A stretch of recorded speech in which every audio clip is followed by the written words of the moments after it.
오늘도 이 자리에 임재하셔서 우리에게 은혜 주시는 좋으신 하나님께 박수로 감사합니다. 감사합니다. 우리 성도님들은 2023년도 승리하는 해가 되시기를 축원합니다. 세월이 빨리 흘러가는 이 세상 가운데서 나의 인생을 어떻게 보낼 것이냐, 나의 남은 생애를 어떻게 보낼 것이냐, 너무너무나 중요한 것입니다. 모세는 하나님께 이런 기도를 합니다. 시편 90편 9절로 12절에 보면 우리의 모든 날이 주의 분노 중에 지나가며 우리의 평생이 일시간에 다하였나이다. 우리의 년수가 70이요 강건하면 80이라도 그 년수의 자랑은 수고와 슬픔뿐이요 신속히 가니 우리가 나락하나이다.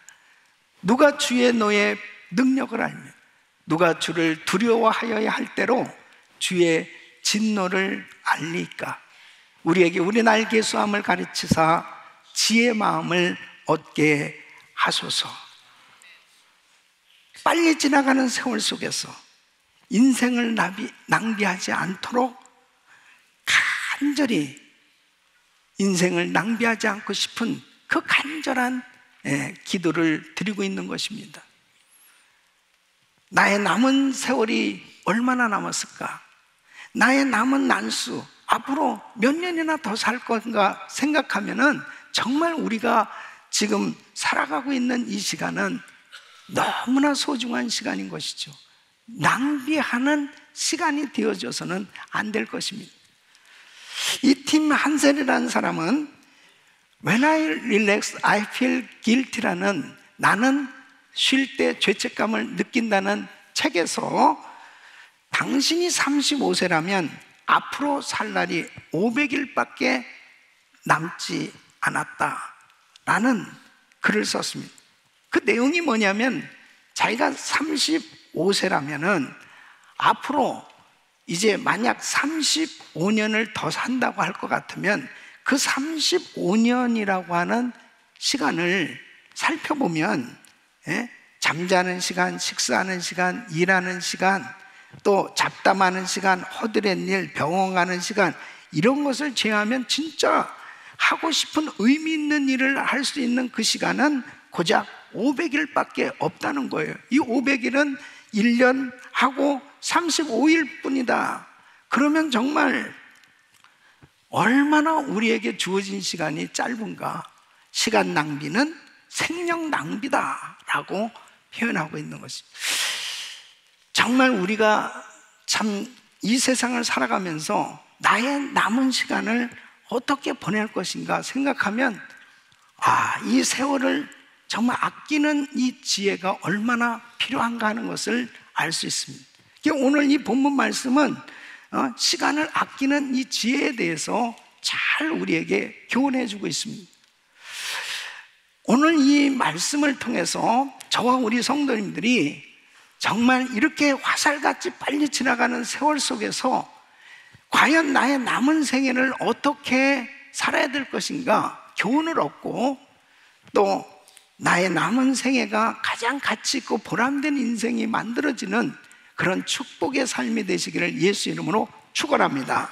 오늘 이 본문 말씀을 보면 이 지혜 없는 사람과 지혜 있는 사람을 대조하면서 정말 세월을 아끼는 것이 얼마나 지혜 있는 인생인가 하는 것을 우리에게 교훈을 해주고 있습니다.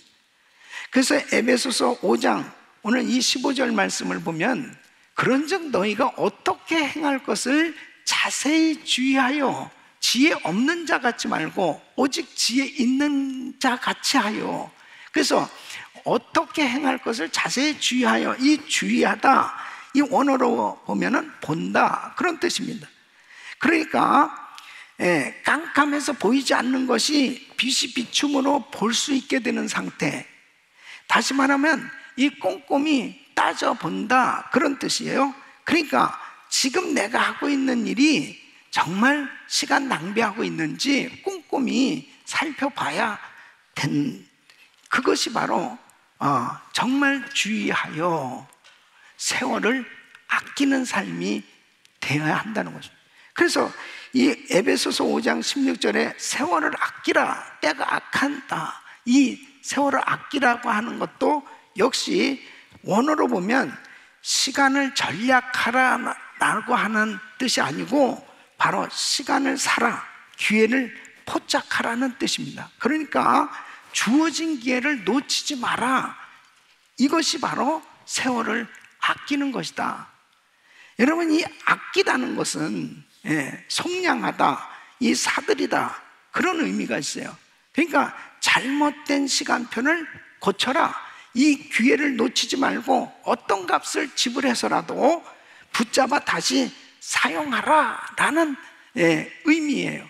그러니까 이 세월을 아낀다라고 하는 것은 정말 나에게 주어진 이 기회를 놓치지 아니하는 그런 삶이 되어지는 것을 의미합니다.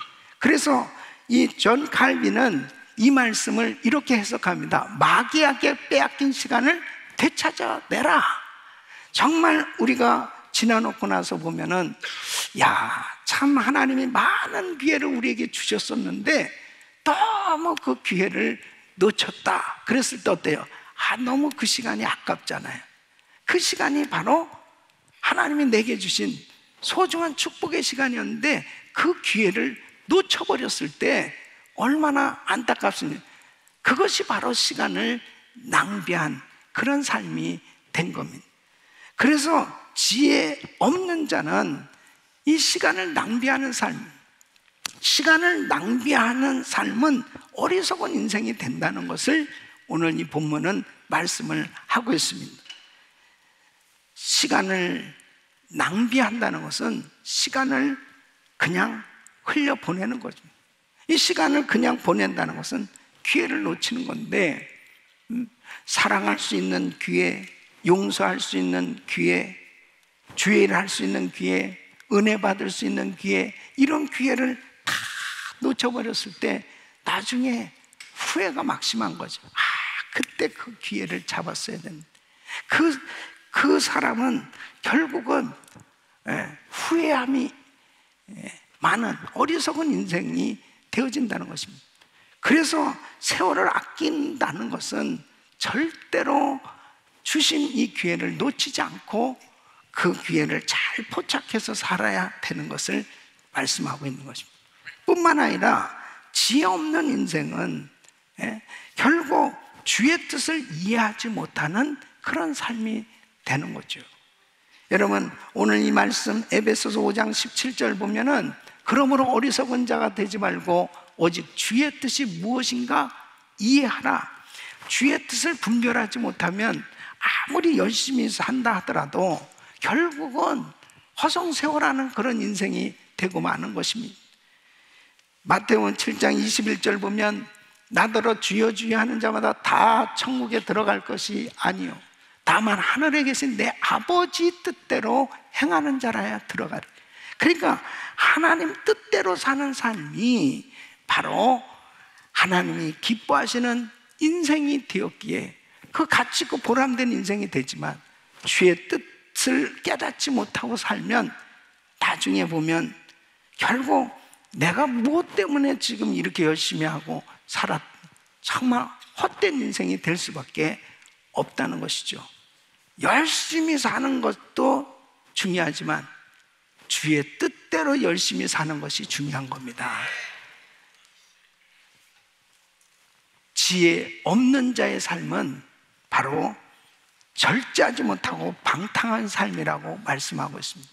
그래서 에베소서 5장 18절에는 술 취하지 말라, 이는 방탕한 것이니 오직 성령의 충만을 받으라. 만약 하나님께서 주신 그 귀한 시간들, 그 귀한 물질을 허랑방탕하게 그냥 낭비하고 산다면 나중에 얼마나 후회가 막심한 그런 삶이 되겠냐는. 그러니까 나의 남은 생애를 가장 가치 있고 보람된 지혜로운 인생이 되어지는 것이 얼마나 중요하냐.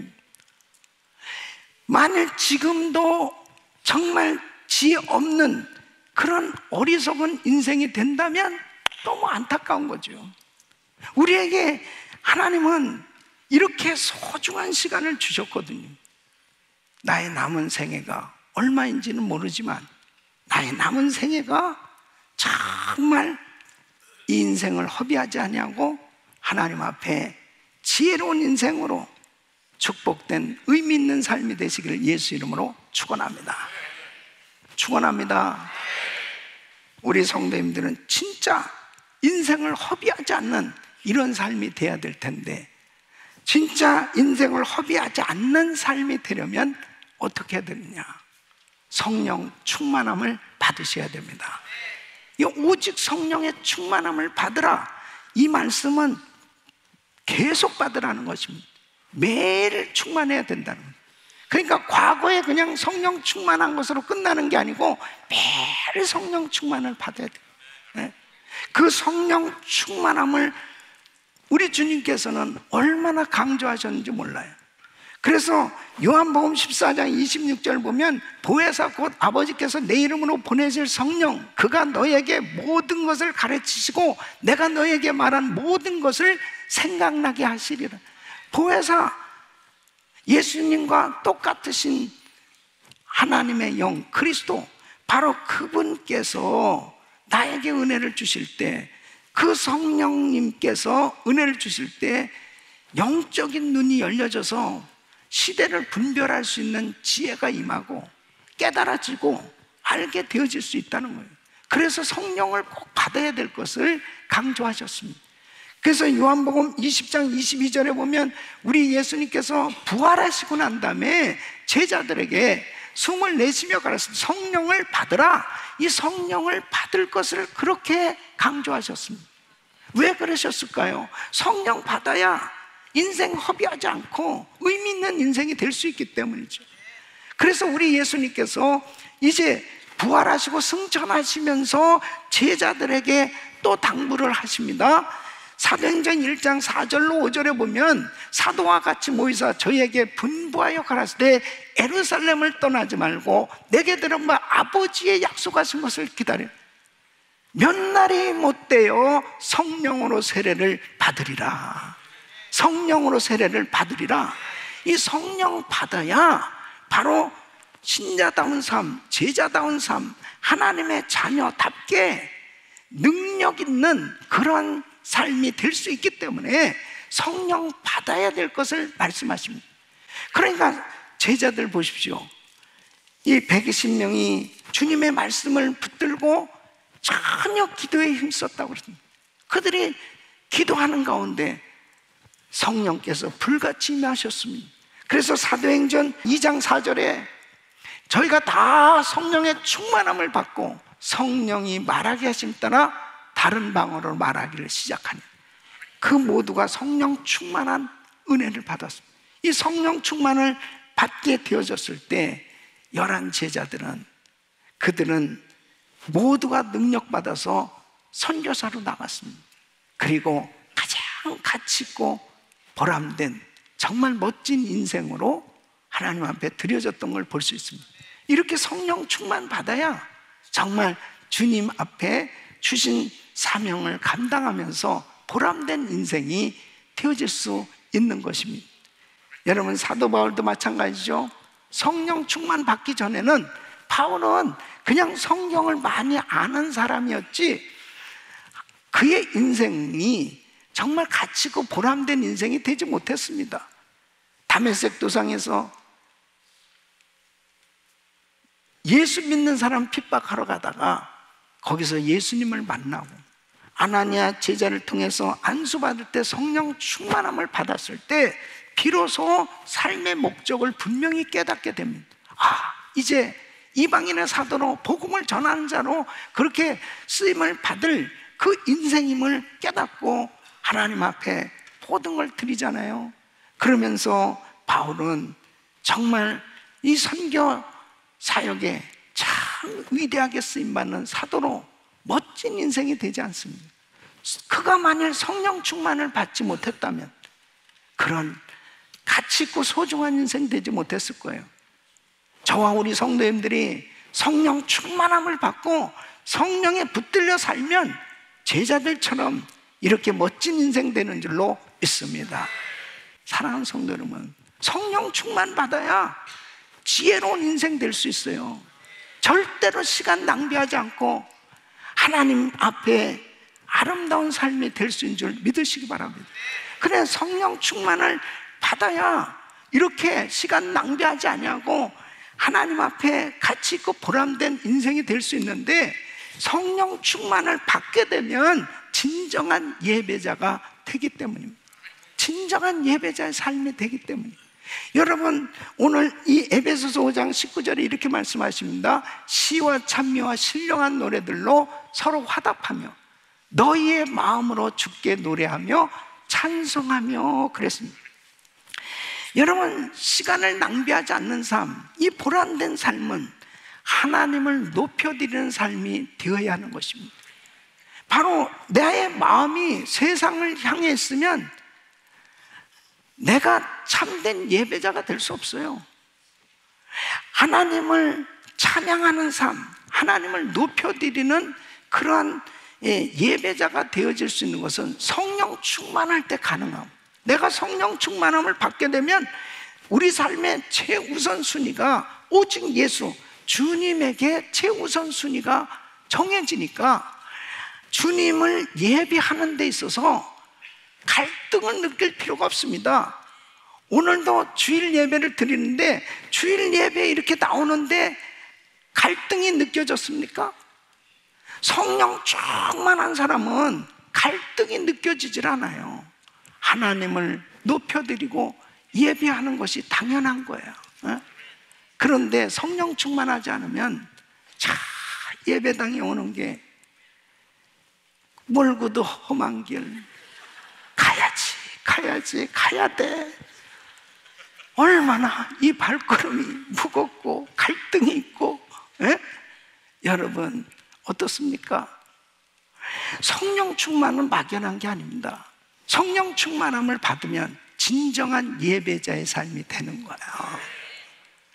그 예배자의 삶이 될 때 인생 성공이라니까요. 요한복음 4장 23절 보면 아버지께 참으로 예배하는 자들은 신령과 진정으로 예배할 때가 오는, 곧 이때라. 아버지께서는 이렇게 자기에게 예배하는 자들을 찾으시느니라. 신령과 진정으로 예배하는 자를 찾으신대요. 정말 내 예배가 하나님이 정말 기뻐 받으실 때, 하나님은 나를 만나 주실 때 내 마음에 강물 같은 평강이 흘러넘치고, 그리고 하나님이 주시는 그 은혜로 기쁨이 충만할 때 나의 인생은 복된 인생이 되는 줄로 믿습니다. 성령 충만하게 되면 여러분, 범사에 하나님께 감사하는 삶이 되는 거예요. 그래서 오늘 20절 말씀 보면 범사에 우리 주 예수 그리스도의 이름으로 항상 아버지 하나님께 감사하며 그랬습니다. 여러분, 성령 충만 받으면 하나님의 은혜가 깨달아집니다. 하나님의 은혜가 깨달아지니까 여기까지 도우신 에베네셀의 하나님의 은혜가 깨달아지니까 감사하지 않을 수 없습니다. 지나놓고 나서 보니까 이런 것들을 하나님이 이렇게 해주셨구나. 그러니까 그렇게 감사한, 모든 것이 다 은혜로 여겨지게 되고, 그리고 그렇게 깨달아지기 시작하는데 이 감사가 막 그 심령 속에 충만하게 되는 것입니다.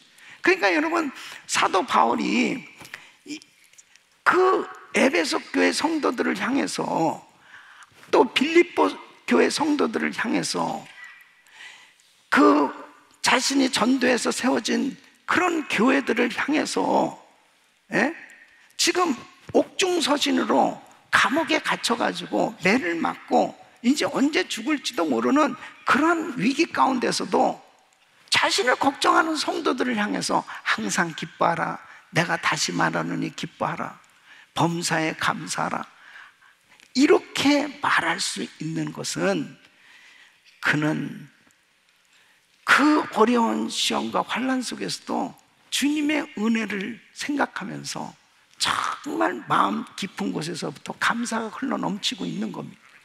그냥 자신이 사도이기 때문에 의무적으로 성도들을 향해서 그렇게 말씀을 전한 게 아니에요.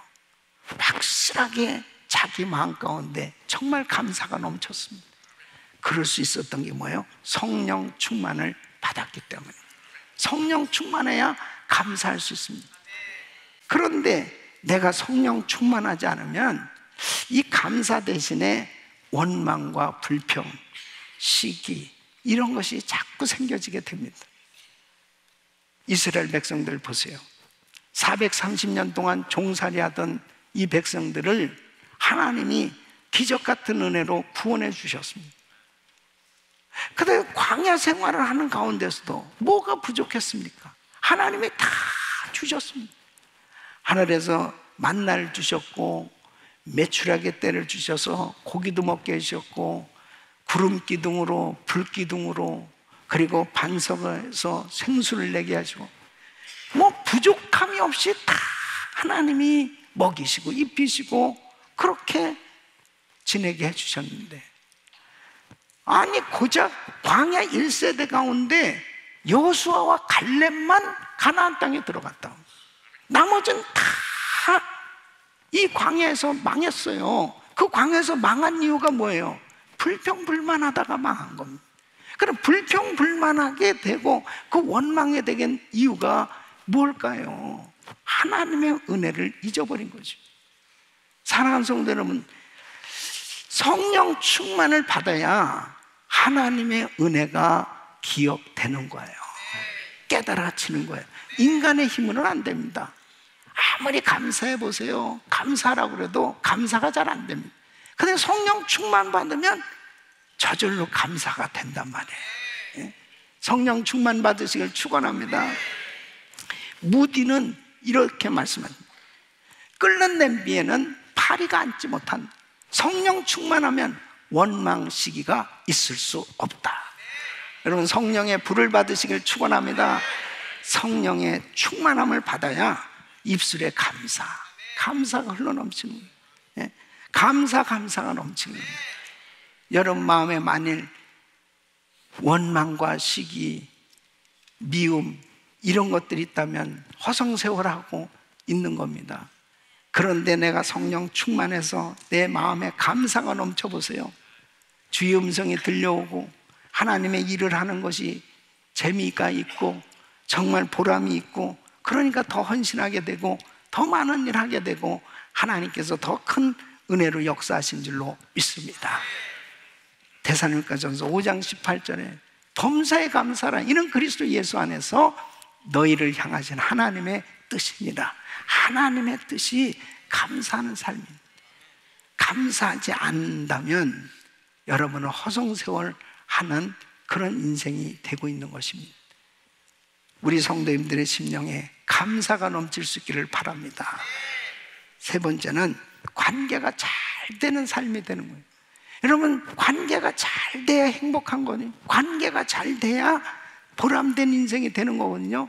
하나님과의 관계가 먼저 잘 돼야 됩니다. 그리고 이웃과의 관계가 잘 돼야 내가 행복할 수 있어요. 그러니까 21절 말씀 보면 그리스도를 경외함으로 피차 복종하라, 이렇게 말씀하십니다. 여기서 말하는 복종은 존경하기를 서로 먼저 하라, 자기보다 남을 낮게 여기는 겸손을 가지라, 이런 뜻입니다. 그러니까 이웃과의 관계가, 누가 이웃과의 관계를 잘할 수 있어요? 겸손한 사람. 남을 나보다 낮게 여길 때 싫어할 사람이 누가 있습니까? 그런 사람을 다 좋아하지. 그러니까 정말 이 관계가 잘 되어져야 되는데, 관계가 잘 되기 위해서는 주님의 마음을 가져야만 가능한 거거든요. 이 주님의 마음을 가질 수 있는 건 성령 충만을 받으셔야 돼요. 그러니까 하나님의 영이 임하면 주님의 마음으로 이웃을 대하게 됩니다. 그러니까 이웃에 대해서 귀하게 여겨지고 아름다운 관계가 만들어지는 것이죠. 이웃과의 관계 가운데 첫째는 남편과 아내와의 관계가 잘 돼야 됩니다. 화목한 관계가 이루어져야 됩니다. 에베소서 5장 25절 보면 남편들아 아내 사랑하기를 그리스도께서 교회를 사랑하시고 위하여 자신을 주심같이 하라. 부부관계는 너무 중요한 것입니다. 부부관계가 막히면은 기도가 막혀요. 부부관계가 막혀지면 정말 하나님이 주시는 이 행복이 차단되는 겁니다. 그래서 부부관계가 너무 중요한 것입니다. 정말 남편과 아내의 관계뿐 아니라 자녀와 부모와의 관계도 역시 마찬가지입니다. 그래서 에베소서 6장 1절 말씀에도 자녀들아 너희 부모를 주 안에서 순종하라. 이것이 옳으니라. 예? 종과 주인과의 관계, 상전과 또 직원과의 관계 역시 마찬가지예요. 에베소서 6장 5절에 보면 종들아 두려워하고 떨며 성실한 마음으로 육체의 상전에게 순종하기를 그리스도께 하듯하여 그랬습니다. 그러니까 직장 생활도 역시 마찬가지입니다. 가정 생활도 역시 마찬가지입니다. 부모 자식 지간에도 또 정말 직장에서 상관과 또 부하 직원과의 관계도 역시 마찬가지입니다. 이 관계가 얼마나 중요한지 몰라요. 이 관계가 깨지면 불행해지는 겁니다. 관계가 깨지면 보람된 인생이 되지 못하고 많은 시간을 쓸데없는데 너무 시간을 낭비하는 거예요. 마음 아리야 괴로워하고 상처를 입고 그 상처 때문에 너무 힘든 그런 시간을 보내면서 그 귀한 시간을 허송세월할 때가 얼마나 많이 있습니까? 사랑하는 성도 여러분, 성령 충만 받으시고 관계가 회복되시기를 축원합니다. 축원합니다. YM 장시자인 로렌 커닝햄 목사님이 어느 날 환상을 보게 되었습니다. 큰 배가 있고 그 옆에 주님이 서 계십니다. 그런데 점점 배는 앞으로 가고 그리고 주님이 시야에서 점점 멀어지기 시작하는 것입니다. 주님께서 로렌 커닝햄 목사님한테 이렇게 물어봅니다. 배가 중요하냐? 내가 더 중요하냐? 그 배는 하나님의 사역을 의미합니다. 그 배는 자신이 하는 일을 의미한 주님에게서 점점 멀어진 가운데 내가 내 인생을 열심히 살아간다고 한다면 그것은 나중에 보면 화성세월하는 인생을 만들게 되는 거예요. 그때 이 목사님이 이렇게 기도하셨답니다. 주님, 저의 모든 것을 가져가실 수 있지 않습니까? 그러나 주님의 임재만은 거두지 말아 주시옵소서. 하나님의 임재 가운데 주님이 함께 하시는 임마누엘의 은혜 가운데 우리가 성령 충만한 가운데 내가 하는 모든 일은 다 가치 있고 보람된 주님 뜻대로의 삶이 되기 때문에 시간 낭비하지 않냐고 하나님 앞에 영광 돌리는 삶이 되는 줄로 믿습니다. 우리 귀한 성도님들, 무엇이 정말 중요하십니까? 내가 무엇을 가장 소중하게 여기고 있습니까? 진정한 예배자로 범사에 감사하면서 정말 하나님이 주신 은혜 가운데 관계가 잘 이루어져서 가장 가치 있고 보람된 인생 되시기를 예수 이름으로 축원합니다.